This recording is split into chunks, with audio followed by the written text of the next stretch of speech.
Assalamu alaikum, everyone. Welcome to the 15th episode of the SimplySada Series. My name is Hamis Mahmood, and I'm an experienced associate at SadaPay. The SimplySada Series is an initiative taken by SadaPay to enable meaningful conversations with the tech and the fintech ecosystem in Pakistan. Over the past few months, we've hosted thought leaders and industry veterans to get through on their thoughts on a very diverse range of topics. And today I'm very excited to welcome Saeed Nehal, who is the head of experience at Swvl. Swvl is one of the fastest growing mobility tech startups in the MENAP region. And how are you doing today, Saeed? I'm doing well. How are you? I'm good as well.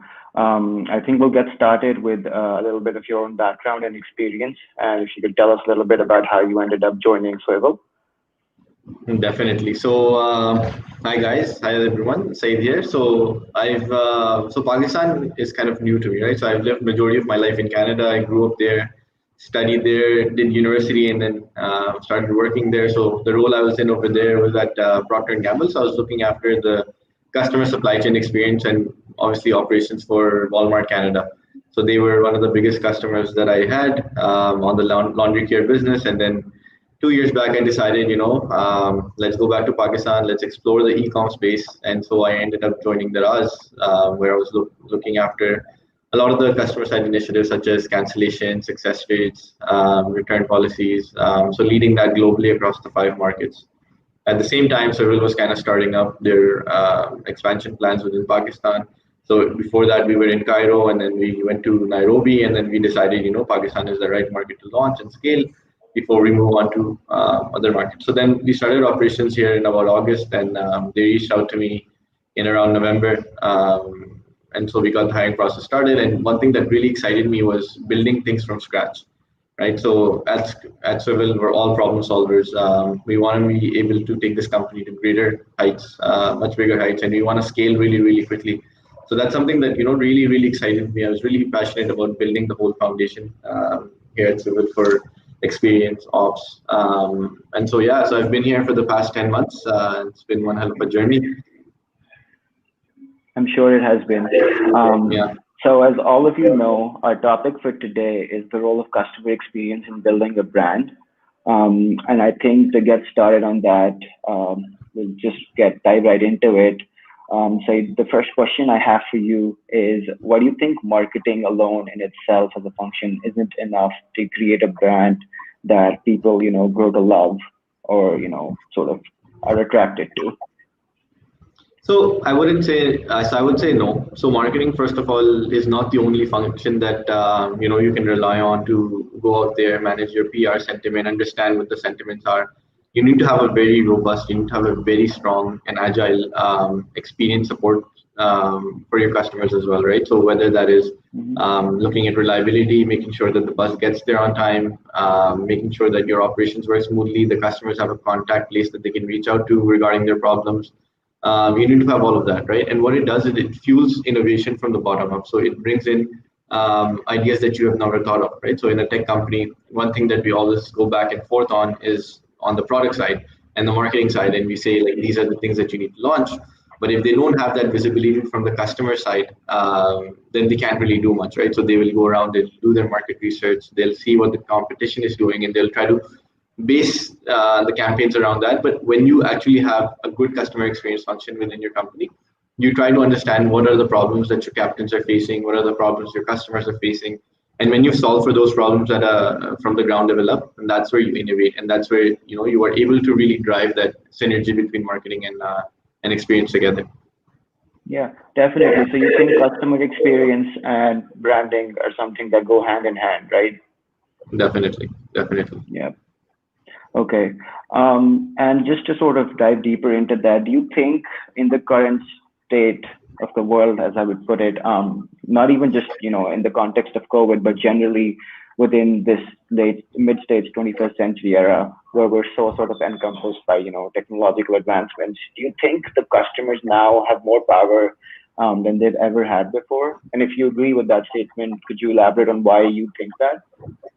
Definitely. So yes, customers have a lot more power at the fingertips, right? So as we move towards more and more 5G, 4G penetration within our markets, we see a lot of that sentiment come up, right? So we see a lot of people, if they don't have an outlet to go towards, the first place that they go is they post on their social media pages, right? And when things blow up, that's when you kind of find out, yes, this is the problem that the customers are facing, and then you try to put out that fire, right? So how do you get ahead of the curve, right? So customers have so much power that you need to be constantly in touch with them. You need to have a very strong feedback loop so that the customers can come back to you and tell you, yes, I had a problem on this ride, or I had a problem with your payment methods, or I had a problem with your order, right? So this is one way that you have to get ahead of the curve. You have to give them multiple options. You have to constantly create the order visibility channel so that customers know exactly that if they ordered a product, this is where it is, right? And this is the timeline that it will be delivered in. Take any food delivery application, right? So a lot of the product work that goes in is to provide customers visibility on whenever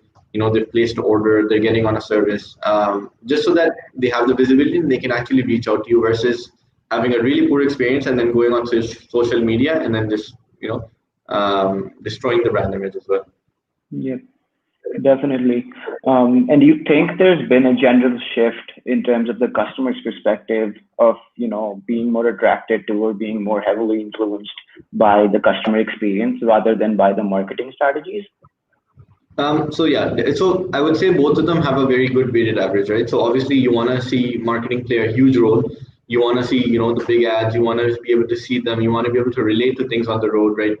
So when we launched Swvl, we started off with all branded buses, right? So people saw the buses on the road, right? The price points were so affordable because it was a marketing initiative, and people were able to relate really quickly, right? And then what they did was they started comparing that to the normal public transport options that they have, and they saw that within this price range of 50 rupees or 20 rupees, we're not able to get anything, right? We're not able to get an affordable AC, right? And solely that was a marketing initiative, right? But as soon as we scaled, we saw that this price point was not feasible for us. And then so what we did is we increased the prices, but we also improved our service levels, right? So we made sure that the first station reliability numbers were rock solid, right? So they were near 100%. So which meant that the buses were supposed to get to the station at least 1 minute before the station. 1 minute before the departure time. We made sure that when the customers reached out to us, we didn't respond to them in, let's say, 24 hours or 48 hours. We made sure that we responded to them within 7 minutes. We made sure we closed the whole process, whatever issues they had within 2 hours. So those are some things that we did simultaneously, right? Because we feel that if a customer is actually paying you more, there needs to be a lot more value-added services that they need to be able to avail. Right. So, and these are just the small levers that actually make a great impact, right? So let's say I've had a poor experience with a food delivery order that I placed, right? But if I'm able to get in touch with an agent right away, and if I'm able to tell him my problem and he's able to relate and help me solve my problem, then I'll be like, yeah, my food order was bad because it arrived late and it was cold, but man, they have great customer experience because they were able to reach out to me, relate to my problem and solve it. Right, so I don't have it in the future, or give me a voucher, or gave me a promo discount or whatever, so that the brand loyalty still remains there, right? I'm still inclined to place another order. So I believe that those two things are very, very important, right? You cannot think on scale without having a very solid process in place. Definitely, yeah. And other people sort of spoken a little bit about, why it's so important and how it goes hand in hand with your own marketing strategies and what sort of an impact it has on your customer. Why do you think customer experience is such a neglected function within the Pakistani market? So one thing that I see here is competition is huge, right? So any industry you go to, there's a lot of competition, there's a lot of players. And one thing that sometimes is being neglected because of growth is because these are developing regions, right? Here you don't see single-digit growth, you see double-digit growth. The company's focus is always on numbers, making sure that we're increasing GMV, we're increasing revenue. And so what happens is that customer experience kind of becomes like a support function, right? People don't focus on it as much.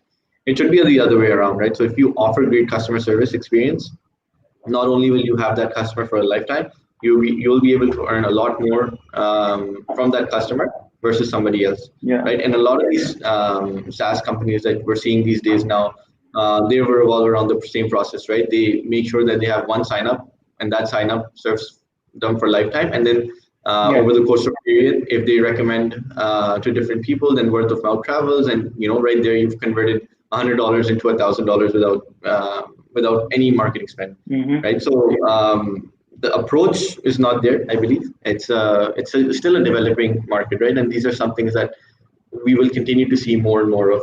During my time at Yeah. Daraz, when I was there, people didn't know where their order was, right? It was only a 3-step process. You place an order, you find out if it's been confirmed or not, and then next thing you see is it's been delivered. So now they're doing a lot of work in making sure that as we scale, we provide customers with the visibility. They know what's happening. They're increasing their manpower so that customer experience is able to help out a lot more. And these are some things that we also want to scale, right? So our big focus is experience. We talk about experience everywhere. When we sit with the product team, when we sit with the marketing team, with the operations team, and it's the main driver, right? So we want to make sure that everything is built around providing excellent customer experience. We Mm-hmm. cannot grow to a billion bookings if we don't have this fundamental principle, right? Yeah. Yeah. And sort of just to delve into it a little bit more, what do you think are some of the most common mistakes, especially within like the fintech or the tech industry in Pakistan, that you see brands make when it comes to delivering customer support or customer experience? So one common mistake that I see is everybody talks about being there for the customer, right? Making all of Mm-hmm. these developments, making all of these improvements for the customer, but nobody actually thinks about this ground up, right? They always benchmark against competition, right? And when Yeah. you're a disruptor in a tech company, you don't want to benchmark against a competitor. You don't want to know what was Kareem doing so that I can follow Kareem's model, or what was Mm-hmm. Airlift doing, right? So in Swvl's example, we don't want to follow those principles. You're a disruptor, right? You're there to revolutionize how business is being done, right? So you need to come out with Mm-hmm. different ways on how that's going to happen, right? You need to be Yeah. innovative. You need to think about what this sentiment will actually carry and how much further it can go, right? So there has to be a whole shift. It has to be a mindset play, and you have to really believe in this in order to drive the customer sentiment Yeah. and the So satisfaction. yeah. So do you So think believe like? all of that, I would say that we cannot be competition obsessed. We have to be Mm-hmm. customer obsessed. Every conversation has to drive up from the customer or from the partner, right? So if it's a food delivery application, then we have to start thinking about the riders. If it's Swvl in our instance, we always start thinking about the captain, and then we put the customers right there in the center. So our focus points are the captain and also the customers. If every conversation revolves around how do we make their lives easier, then it becomes a lot more easier for us to solve the problems. Then we take all of these problems, we give some of them to product, we give some of them to tech, we throw some of these at marketing so that customer education happens. At the same time, we're improving the application, and so then it becomes a customer-driven conversation as well. Yeah. So what I get from what you just said is that it needs to sort of, customer centricity is something that should be driving the whole culture within each function individually and as a collective, brand or company moving forward. It's not just something that the customer experience team should be focusing on. It's something that the back end tech and product and even, teams such as finance should have in the back of their head that eventually, the decisions that we're taking here, how do they affect our end consumer and how does it make their experience better or not? Absolutely. So I just want to sort of focus on this a little bit because I personally and professionally felt like the role of the frontline employee or the agent, who's interacting with your customer, like for Swvl's case, that would be the driver who's, sort of taking the customers around. How important do you think it is to train those employees properly or give them the right skill set to ensure that they can enable your customer's experience to be what you want it to be, eventually deliver on a very high standard? Super important, right? So I think this is one point that you have touched on. That's a big problem for us that we're actually solving for right now as well. Mm-hmm. And it's actually a live project right now, right? Because what happens in our industry is that you have one captain that has about 13, 14 customers on the bus, right? And he's making sure that he picks up every single customer, he goes to the next stop, stops them, and then completes the ride. So the one captain that we have is driving the experience for 13 customers, right? Yeah. So how can we make him a brand ambassador? How can we make him think that he's doing something great? First of all, he's contributing to the society, making sure that there's affordable rides. And how does he provide Mm-hmm. that excellent experience to the customer? right? So the training program is something that we really work on. We've developed all of these mechanisms. So from background checks for captains all the way to their 2-week training graduation program, and then making sure that they stay loyal to us, right? So we're coming out with all of this incentive structure where they accumulate points based on their performance, and from that points they can basically redeem it for for a washing machine, for discount vouchers on grocery. The ultimate prize is actually a Hajj an Umrah trip. So these are the certain ways that we want to make sure that the captain stays with us for a long time, right? So loyalty and churn for the captain. These are some metrics that are super important to us, right? And if we believe that the captain will stay more than 5 months or more than 6 months, we believe that not only will he be a very important aspect of our platform, but he will also be the one that's going to be driving excellent customer experience within the whole bus, and then within a group of, let's say, 13 customers. So we really focus on captains. We really make sure that they have a very agile and a robust training program. We make sure that once they graduate from that training program, we have our own dedicated QC that supervises them for the first couple of rides. And once they graduate from that program with, let's say, 40 rides or 50 rides, then they're on the road. And what we also do is we have an in-house team that actually monitors all these rides, that makes sure that the ride is safe, the captain is not taking a longer route, and he's operating on the same procedures that we have told him. So these are all of the things that we do on a back-end level to make sure that the captain not only delivers a great experience, but he's also there in case there's an emergency as well. So do you think customer experience is a two-way street in this specific example that you gave, where you're also focusing on the captain's experience to ensure that your end consumer's experience is good? So it's sort of, it goes like this from within the brand, where you're supposed to be, focusing on the back end employee as well as the front end consumer, right? If I understand that correctly.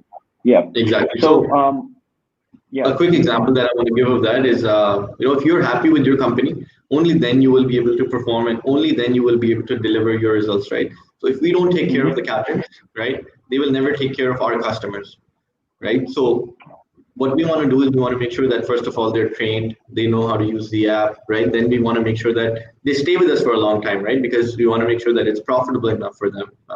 They're here. And then it also makes business sense for them, right? In order to retain their cars within Swvl.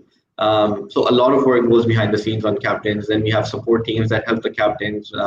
Captains can come in, they can walk in, they can highlight any problems that they've had. So our main focus in driving customer experience is making sure that captain experience is rock solid as well. Definitely, yeah, those are very important things. So I just want to sort of move into a little bit of a different direction here. So there's this thing called a customer journey map. For those of our viewers who don't know what that is, I'm just going to read the basic description I got off the internet.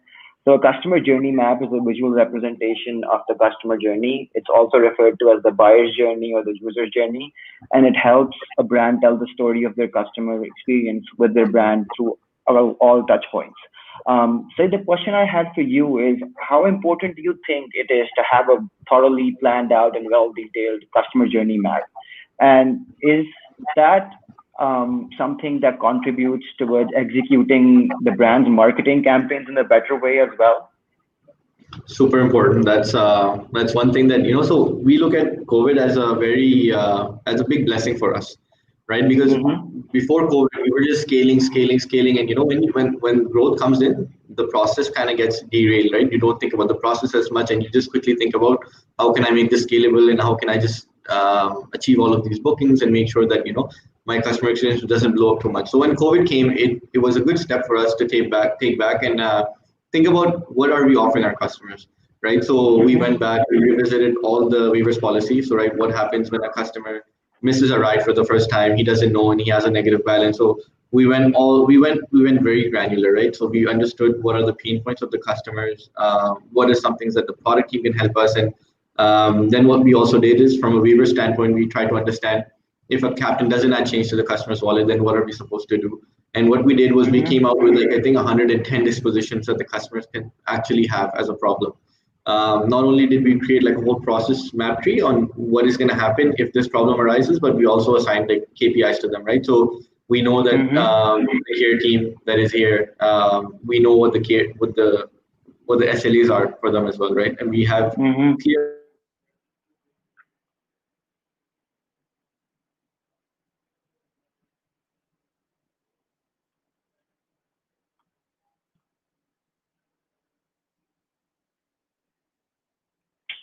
Um,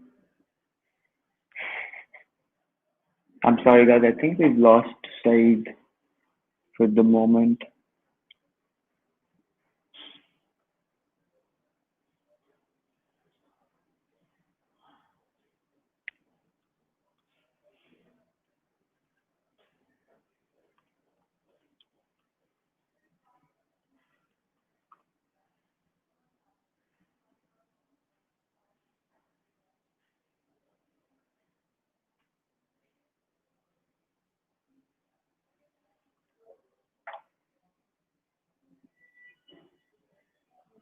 Okay. So we definitely, I think Saeed is having some connectivity issues. So in the meanwhile, I'm just going to sort of speak to everyone who's watching about, what SadaPay is doing to sort of enable this sort of a customer experience that Said was focusing on, something that, isn't just based around what sort of a marketing campaign we're going to run for the customer, what sort of customer we want to attract, but rather on what sort of an experience it is that, our customer should have with the platform. So to that end, I think what we're trying to do through not just our brand image, but also through the company culture that we're sort of evolving into, is to ensure that each team member who either joins, or has been with us since the start, knows that at the end of the day, whatever they're doing is having an impact directly on our customer. So if I would give you an example, it could go something as simple as the person who's designing the app, for them to be able to understand what sort of a code or what sort of a backend integration has to go in, they need to know what the customer, oh, I'm just going to finish this part, what the customer is going to see the app as once they actually start using it. We've got Said back with us. I think we lost you there for a so bit. sorry for that, man. I think I had a technical difficulty. Yeah, that's all good. Can you hear me fine now? Yeah. Okay. I think you were focusing on the customer journey map when you got cut out. You're halfway through your thought. So if you want to complete Yeah, that. yeah. So I'll just summarize what I was saying. I don't know where exactly the audio cut off, but the Yeah. COVID was a big blessing for us. We Mm-hmm. took a step back, right? We identified what are the problems that the customer or the captain can actually have on the road, right? So when I talk about experience, I'll talk about my captains as well because they're a very integral part of me and our organization, and we Definitely. value them very highly. Right, so we try to understand what are the issues that they might have on the road. What are some problems that they might run into, and so we came out with like Mm-hmm. 110 dispositions, right? We try to understand Yeah. these might be the core problems and these might be the problems that might come up as well occasionally, right? And what we did is we developed a whole process map, right? So these are the things, if the customer has this problem, then these are the teams that need to get involved. And what we did is we kind of closed the loop on all of this, and we called it Mm-hmm. like an end-to-end loop closing process. So if a customer has an issue, it's not only the care team that's involved in solving for the problem, but it's different teams Mm-hmm. as well, right? So you raise a request that, hey, I want to have a station closer to my house right now. I have to walk too far, right? So it won't only be the care Yeah. team that will respond to you that, thank you for your query. We're going to flow that ticket right up to the planning team. We'll make sure that the planning team solves for that within 24 hours. We want to Mm-hmm. make sure that we want to make sure that majority of our customers have a stop within 5 minutes of their Mm-hmm. walking distance, right? So that's one of the core KPIs that we are driving as the experience team as well. Then the bus Mm-hmm. was late. What's going to happen if the bus is late? How much money do we refund? What do we do in that case because the customer is left stranded right on the road? So COVID really helped us map all of these things together along with the SLAs, along with Mm-hmm. the KPIs. And now we have a very good mechanism where we can understand exactly what's happening, why it's happening, and then we can solve for those problems, right? So the first problem Yep. is making sure that you have all of these processes in place so that you understand where the problems are coming from. Yeah, So it's definitely. very, very critical in order to deliver experience. You need to have this as a Bible, basically. Mm-hmm. And just because we've spoken so much, I think focusing on Swvl, and I was speaking a little bit about SadaPay and what we think of customer experience as. what do you think are some of the Pakistani brands right now in the market, whether it be in the tech industry or in any other industry, that are delivering exceptional customer service? You're right. So first of all, I'd say Kareem is definitely one of them, right? Because Kareem has been there for some time now. They have understood, what are the pain points, what are the challenges, and they've kind of perfected that model. In the beginning, so when I used to visit Pakistan frequently, I thought Uber was another great platform. With Uber, I can directly chat with the customer, with an agent, right? I can get in touch with them. I can tell them what my problem is, and they will solve for that problem right away. Then there's a lot of other companies out there as well, right? So Bikea is also one of them. I sometimes use them to deliver, packages here and there. And what I find is whenever I'm not able to understand something, I can get in touch with someone right away. One company that I really strive for, or I want to take Swvl to that step, is Amazon, right? So Amazon, you can chat with the agent, you can talk to them, you can explain what the problem is, but Amazon always understands that there will always be a voice channel that the customer should have, right? They've kind of hidden it within all of the help and FAQ questions, but at one point they have understood that the customer problem will have to be resolved via phone, right? And that's one thing that's really amazing, right? Because they have dedicated people right there that can talk to you. Netflix, another prime example, right? Payment issues, anything, right? You just get on their app, they'll tell you within 1 minute, within 2 minutes, you're able to talk to somebody, and they will get in touch with you. And their agents are very knowledgeable, right? So you have any technical issue, you just give them an error code and they know exactly what the process is. So the idea of having sorry, go ahead. I'm sorry, Netflix, I think, as a professional working in the experience industry, Netflix is definitely the benchmark for customer experience. I've had a lot of conversations with, a lot of different people, and Apple usually comes up in the conversation for sure. But for me, I think Netflix in its customer experience it's on another level, because it's not just about, the resolution of the problems or the issues that the users are facing, which is what you were focusing on. I just think Netflix's algorithm in itself is beautiful. The way it shows you things that you don't even know you want to watch. Sometimes I open up my Netflix account and I get recommendations that I know I will enjoy, but I had no idea those existed on the web as well. So I think in that end, they've really done a beautiful, beautiful job of integrating, their CX into, even the back-end algorithm that sort of does this. So they've taught the computer how to basically become, a very sort of personalized CX agent for their customers. Yeah, and that's what CX is, right? Yeah, that's what experience is, right? It's making sure that people can use your app, right? They don't spend too much time figuring out what they want to do or how they want to do it, right? And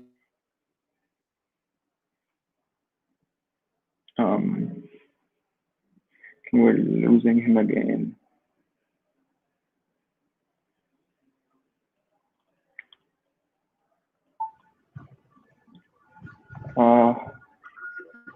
Okay, I think you're back. We're having some connectivity issues here. Can you hear me, Saeed? Yeah, I can hear you. Can you hear me? Yeah, I can hear you fine. So you were talking about Netflix and how that's a part of the experience. So customer experience is not just looking at customer tickets, solving for those problems, and highlighting them at the end of the day. It's also about making sure that people spend less and less time on the app, right? They know exactly which buttons they need to press. Because for me, like I hate staying on the app for too long, right? I just want to, if I'm doing something, if I'm ordering something, I just want it to be right there. Just order it, add to my cart, and just check out, right? So that's one thing. The ease of actually operating the app, going around, navigating should be super easy, should be super simple. And all of these analytics and all of these tools can also come when the customer is giving you all this information, or you're measuring the keywords that are coming in, how SEO works basically, right? So I'm using all of these tools to enable a much better experience. So the app is one thing that we constantly work on, the Captain app as well as the customer app, because it's two different segments, right? So Captains, it takes them a little bit longer to understand, whereas the customer has been using multiple apps and it's very easy for them to book a ride. So these are some constant changes that we're making on both sides, right? both sides of the Yeah. equation. And like you were saying, the amount of time spent within the platform or engaging with the platform, it makes a huge difference on the experience. So that's something that we're also focusing on here at SadaPay, to ensure Yep. that our onboarding process when someone signs up for us or for our services, it's the least amount of clicks that they have to do or the least amount of screens that they have to go through. So it's made easier, and that's, I think, one of the core principles of our brand as well. Making everything simple and sada, is to ensure that it's a very easy, sort of straightforward process. Especially because with the banking sector here in Pakistan, usually Yep. these things, they can take up to 2 weeks for you to open up a simple bank account. So I think that's something that we're very strongly focused on as well, and definitely understand that that creates a huge impact on how the user views your product and your brand. So Yep. I just want to sort of focus on a more global scale. I guess it's something that I think a lot of our viewers will also be interested in knowing. What are some of the major case studies across the globe in terms of customer experience that you think are worth learning from or noticing or sort of just taking inspiration from? So I'll give you two personal examples, right? So I'll give you a personal example, and I'll give you one that I've read a lot about Mm-hmm. when regards to case studies, because anywhere I go or anywhere a person goes, if they get exceptional customer service experience, right, that's one thing that just sticks with them, right? You don't even need a case study for that. You just know that this is the right brand for me. This is the one that I'll be loyal to because they helped me out whenever I was stuck, or whenever I had a question, or whenever I was didn't know what to do, right? So the first case study, which is Nordstrom, is very common, right? So Nordstrom came in North America, revolutionized how retail used to operate. They use a lot of Mm-hmm. the AI algorithms to make sure that they understood what the customer sentiment was. And what they were able to do is they were able to scale up their luxury brands really quickly on e-com, right? So within a year, they Mm-hmm. had a massive turnaround. They invested heavily, and they looked at what the customer sentiment was in order to drive luxury brands to be sold online. They developed that brand integrity. They had trust. They offered free returns, right? So free returns is something that is sometimes unheard of, right? And they promised Mm-hmm. all of these things, which helped them, close out the ROI on the investment that they had made on online. And Mm-hmm. personally, the other example that I'll give you that I really liked was when I used to work for Brooks Brothers during my time when Okay. I was in university. So I used to work for Brooks Brothers Mm-hmm. as a part-time job. So I was part of their sales team, right? And Brooks Brothers is kind of legendary. It's been there for about 200 years or so. Dresses all the presidents across the United States. And when we go there, when you actually start working there, they take you through like a 4-week training program, right? So they make sure that you understand what legendary experience means, right? It's not just selling somebody a suit off the rack. It's actually making sure that the whole experience is customized, right? You take them through multiple sides of the store. You make sure that they understand what the red fleece is. They understand what the different fits are, right? And you give them a whole experience, and you stay with the customer for about a good 2-3 hours, making sure that they have all of their essentials covered. And at that point, when you give customers that level of service, they don't care if they're buying a shirt for $400 or if they're buying a shirt for $50, right? Because they really want to feel valued. And with men, it's very Yeah. hard to keep men in stores, right? So me personally, I hate shopping. Right, so Yeah. I'll just buy something online, and that'll be it. But making sure that you deliver that level of experience to customers is super important, and that's one thing that I really really strive for whenever I'm here.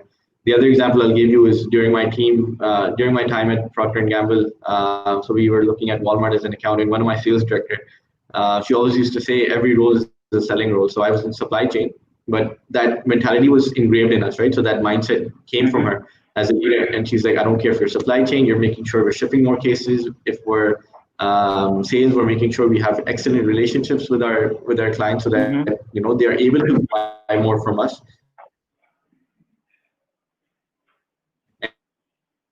And those are some things that you really strive for. You want to build those relationships. You want to make sure that your client understands the value that you bring to the table, and that you are a trustworthy person, right? Those are some of the values that we just try to bring in as a hybrid. We learn from different experiences and we try to implement it within Swvl. Mm-hmm. And everybody here is a great problem solver. They're able to think on their feet. They know how quickly we're scaling. They're able to get with the pace. and we want to do something different, right? We don't want to be traditional. We don't want to be a conventional business that comes in and says like, yes, 10 companies did this, so this is what we're going to do. We're constantly experimenting, we're trying different things, but it's important to know that the core of everything is the captains and the customers for us. And all of the problem statement revolves around what can we do to make their lives better. So that's just a couple of examples that I shared that deeply resonate with me. Yeah, definitely. Okay, so I think we should start taking questions from our audience now. We do have a couple of them, and they're just going to start showing up on the screen in a bit. And there we have the first one from Hashim. Hashim is asking, what are some tips to recruit and select great frontline employees for the CX frontline teams? So good question. So one thing that we frequently do in Swvl is, and this is something that is new, I haven't seen it being done anywhere here, is that we give them a very complex problem statement, right? We give them a big problem, right? So we're like, how would you solve for all of the buses arriving at the station within 1 minute? Or if you have to outsource, what kind of employees will you choose? How will you do it? Will you have them in-house or will you have them outsourced? And so these are the big problem statements that we throw to the client, to the candidates way, and we want to understand how they think, right? When they're solving for the problem or when they're brainstorming, do they think about the customers or do they think about the process or do they think about how we can go about this problem, right? So within the case studies that we send to them as a first step or a second step, we make sure that they understand that this is a big problem that we have to solve. It's something that we're also solving for, but how do you approach this problem? Who do you put first? Who do you put second? And then who do you put third? So a lot of people just come in and they sometimes say that, we'll come out with this great product and this product will solve the problem for us because it'll make sure that the captain arrives at the station at the right time. But that's a very generic response. That's not something we're looking for. We want somebody to relate to the actual experience. And one thing that we also do before interviews is we tell people to get on a Swvl bus, take a ride, and then come in for the interview and tell us what the pain points are, right? Because that's feedback that's directly to us. So those are just different strategies that we do when we recruit somebody. Yeah, I think that's a very good idea to sort of, have your employees go through your product once, the whole experience, so they understand what they're sort of working on, the back end when they get hired. That's pretty good. Yeah. Yeah. So I'm just the second one, which comes from Brandon. He says, awesome insight, Saeed. At SadaPay, we feel there's a huge gap for great CX in financial services. Payment issues can be stressful. How does your team at Swvl best handle this sensitive situation? Yeah, so thank you, Brandon. So what we do, so payment is also a problem for us, right? Because we're integrating credit cards so that customers don't have to just pay cash with the captain. What we do is we have dedicated teams, right? So even though we have outsourced, we have dedicated teams that look after the payment issues. And every payment is kind of linked to a ride ID, it's linked to a booking ID, where we can find out what exactly the track is. We have a lot of, can you guys hear me? Yep, I can hear you. Hello? Yeah. So what I'm saying about payments is we make a very strong, robust audit process, right? So anybody who has the authority to go in and add money to the customer's account, we make sure that there's a lot of checks and balances there. We make sure that the SLAs on these tickets or these issues are very quick, right? So we want to be able to make sure that the payment issues get escalated to the right team, first of all, and the right team gets in touch with the customer and replies back and closes the whole loop. So the customer also feels satisfied. If needed, these teams also reach out to the customers via phone call to understand exactly what the problem is. But in payments, the biggest problem that we have is the captain sometimes doesn't know how to add change to the customer's wallet. And so what happens is the customer comes back to us and he tells me that, I paid him this much money, but the captain didn't add it. And so we kind of take that feedback. We give it to the captain training team. We make sure that the captain's trained. And on the other hand, we make sure that all of these tickets are solved within, the next 30 minutes or so. And we're able to get in touch with the customer right away. Because for me, if I'm paying somebody for my service and I've been wrongly charged, I will hate if the customer's experience team comes back to me after 2 days or so. Right? I want the response right there and then about what's happening, why my money stuck, and what are you doing to fix it. And that's one of the reasons, we've been able to have a really good satisfaction score on these issues. Yep, definitely. All right. So right before we sort of round this up, I have a question that comes from my own professional experience, and I think it's something that relates to my day to day. What do you think are the most important KPIs for someone like me, who's a frontline agent, sort of representing the brand? What should it be that I should be looking at in terms of my own performance? Like mentioned in the last comment there that you sort of focus on bringing down the time in which the ticket was responded to. So, especially specifically within the tech industry, what do you think are some of the most important KPIs that agents should keep in mind when they're sort of engaging with customers and helping them out?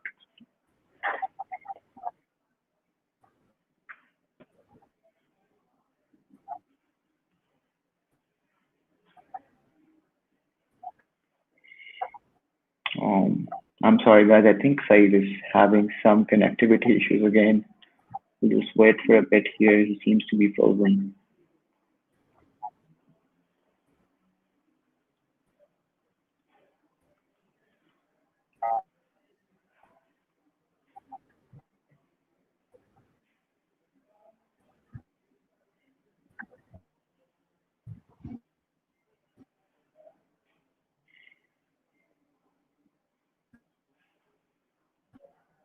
So empathy is the number one element, right? That we need to have when we're talking to customers. Now, how do you measure empathy, right? And I'm sorry, Saeed. that's a Saeed, I'm very sorry to cut big you question, out. and that's a very generic question, right? So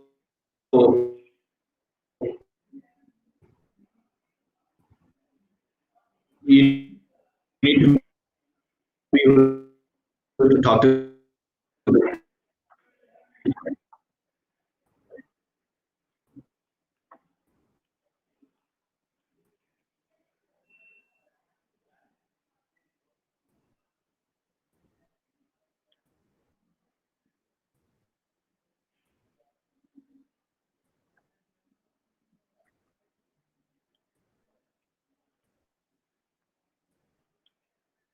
Guys, can you hear me? Hello.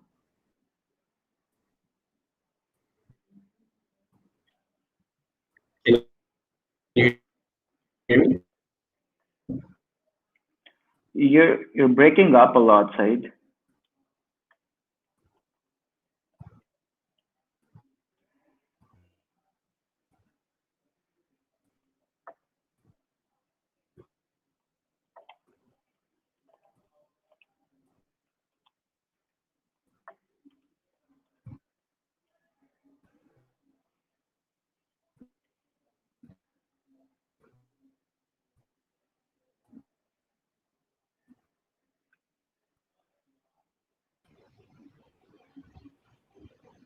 Can you hear Okay. me? Yeah, yeah. Super sorry for this, man. Don't know what's happening. Saeed, your audio's kind of breaking up again. Did you say Can you hear me something? now?